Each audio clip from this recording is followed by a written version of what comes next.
Grandmas കിച്ചണിലേക്ക് എല്ലാവർക്കും സ്വാഗതം. നമുക്കിന്ന് പാഷൻ ഫ്രൂട്ട് വെച്ച് ഒരു അച്ചാർ ഉണ്ടാക്കാം. പാഷൻ ഫ്രൂട്ടിൻ്റെ ഡ്രിങ്ക്സൊക്കെ നമ്മൾ പലപ്പോഴും ഉണ്ടാക്കാറുണ്ട്, കുടിക്കാറുണ്ട്. പക്ഷേ അച്ചാർ വളരെ വ്യത്യസ്തമാണ്, വളരെ എളുപ്പവുമാണ്, നല്ല ടേസ്റ്റും ഉണ്ട്. എന്നാൽ നമുക്ക് വീഡിയോയിലേക്ക് പോകുന്നതിന് മുമ്പ് ആദ്യമായിട്ട് കാണുന്നവർ ഈ ചാനൽ ഒന്ന് സബ്സ്ക്രൈബ് ചെയ്യണം കേട്ടോ. അതുപോലെ തന്നെ നിങ്ങൾക്ക് ഇഷ്ടപ്പെട്ട വീഡിയോസൊക്കെ ഒന്ന് ലൈക്ക് ചെയ്ത് ഷെയർ ചെയ്യുക. ഈ അച്ചാറിന് വേണ്ടിയിട്ട് ഞാനിവിടെ 3 പാഷൻ ഫ്രൂട്ടാണ് എടുത്തിരിക്കുന്നത്. ഇത് നന്നായി പഴുത്തതാണ്. അത് മുറിച്ച് അതിൻ്റെ ഉള്ളിലുള്ള ആ പഴമൊക്കെ ഒന്ന് നമുക്കൊരു പാത്രത്തിലേക്ക് മാറ്റിയെടുക്കണം. പിന്നെ ഇതിലേക്ക് വേണ്ടത് കുറച്ച് പച്ചമുളകും ഇഞ്ചിയും വെളുത്തുള്ളിയുമാണ്. ഇത് ചെറുതാക്കി മുറിച്ചെടുക്കുക.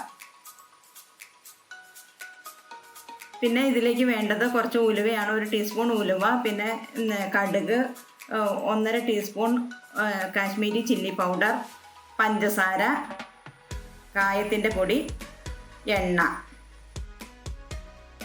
പിന്നെ ഒരല്പം ഉപ്പ്. ആദ്യം നമുക്ക് ഈ പാഷൻ ഫ്രൂട്ട് 3 ഒന്ന് മുറിച്ചിട്ട് അതിൻ്റെ ഉള്ളിലുള്ള പഴമൊക്കെ ഒന്ന് എടുത്ത് ഒരു പാത്രത്തിലേക്ക് മാറ്റാം.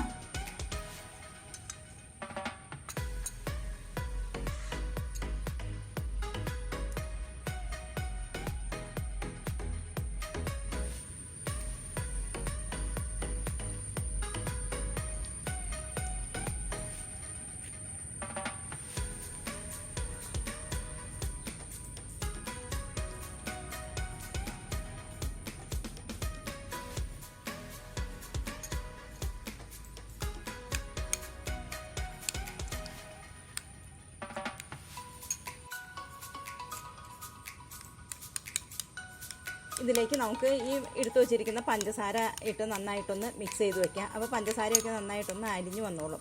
ഈ പാഷൻ ഫ്രൂട്ടിന് നല്ല പുളിയാണല്ലോ, അപ്പോൾ ആ പുളി ഒന്ന് കുറയ്ക്കുന്നതിന് വേണ്ടിയിട്ടാണ് പഞ്ചസാര ഇടുന്നത്.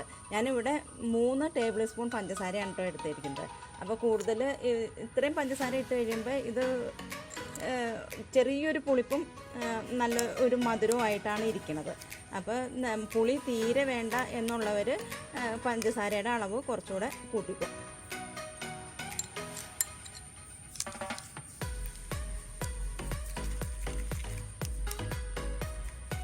നന്നായിട്ടൊന്ന് മിക്സ് ചെയ്ത് ഇതിനെ മാറ്റി വയ്ക്കാം.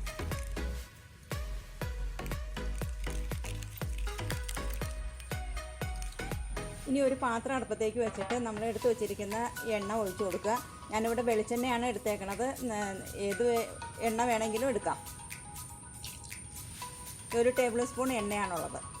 എണ്ണ നന്നായി ചൂടായതിന് ശേഷം നമുക്ക് കടുക് ഇട്ട് കൊടുക്കാം.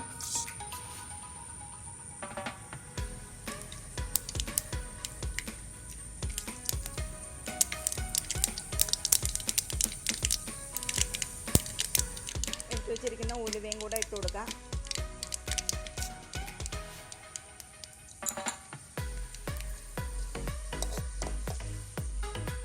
ഇനി ഇഞ്ചി, വെളുത്തുള്ളി, പച്ചമുളക് ഇതും കൂടെ ഇട്ട് കൊടുക്കാം.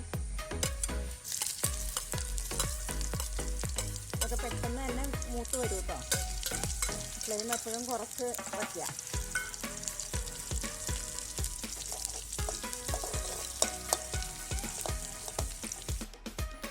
ഈ സമയത്ത് നിങ്ങൾക്ക് വേണമെങ്കിൽ കുറച്ച് ഉണക്കമുന്തിരിയോ അല്ലെങ്കിൽ ഈന്തപ്പഴമോ ചേർക്കാം. അപ്പോൾ പഞ്ചസാരയുടെ അളവ് നന്നായിട്ട് കുറയ്ക്കുകയും ചെയ്യാം. പക്ഷേ പാഷൻ ഫ്രൂട്ടിൻ്റെ ഒറിജിനൽ ടേസ്റ്റ് കിട്ടണമെങ്കിൽ ഈ രീതിയിൽ ഉണ്ടാക്കുന്നതായിരിക്കും ഏറ്റവും നല്ലത്. അപ്പോൾ വെളുത്തുള്ളിയും ഇഞ്ചിയുടെയൊക്കെ ആ ഒരു പച്ച മണം ഒന്ന് മാറി കിട്ടിയിട്ടുണ്ട്. ഇനി ഫ്ലെയിം ഓഫാക്കാം.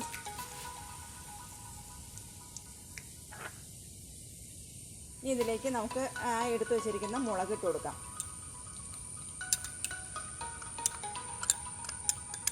എരിവ് കൂടുതൽ വേണമെന്നുള്ളവർക്ക് സാധാരണ ചില്ലി പൗഡറും കൂടെ ഇതിൻ്റെ കൂടെ ചേർക്കാം കേട്ടോ. അധികം എരിവൊന്നും വേണ്ട. ഇതിൽ കട്ടിയുള്ള സാധനങ്ങളൊന്നും ഇല്ലാത്തത് കൊണ്ട് പെട്ടെന്ന് തന്നെ ഉള്ള കാര്യങ്ങൾ മാത്രമല്ലേ ഉള്ളൂ. അപ്പോൾ അതിൽ പെട്ടെന്ന് തന്നെ എരിവ് അങ്ങ് പിടിക്കും. ഇനി ഇതിലേക്ക് നമ്മൾ എടുത്ത് വെച്ചേക്കണ ആ പാഷൻ ഫ്രൂട്ട് ഇട്ട് കൊടുക്കാം. പഞ്ചസാരയും ചേർത്ത് വെച്ചിട്ടുണ്ടല്ലോ, അപ്പോൾ ഇത് അങ്ങോട്ട് ഒഴിച്ചു കൊടുക്കാം. ഇപ്പോഴും ഫ്ലെയിം ഓഫാക്കിയേക്കാണ് കേട്ടോ.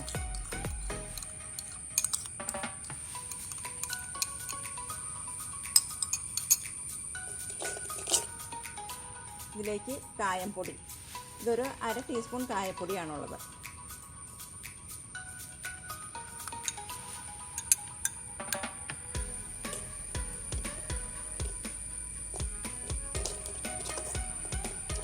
ഇനി ഇതിൽ പുളിയും മധുരവും ഒക്കെ ഒന്ന് ബാലൻസ് ചെയ്യാൻ വേണ്ടിയിട്ട് ഈ 1/4 ടീസ്പൂൺ ഉപ്പാണ് ഞാനിവിടെ എടുത്ത് വെച്ചിരിക്കുന്നത്. അതും കൂടെ ഒന്ന് ഇട്ട് കൊടുക്കാം. എന്നിട്ട് ചെറുതായിട്ടൊന്ന് ചൂടാക്കണം. അപ്പോൾ അതിന് വേണ്ടിയിട്ട് ഫ്ലെയിം ഒന്ന് ഓണാക്കാം.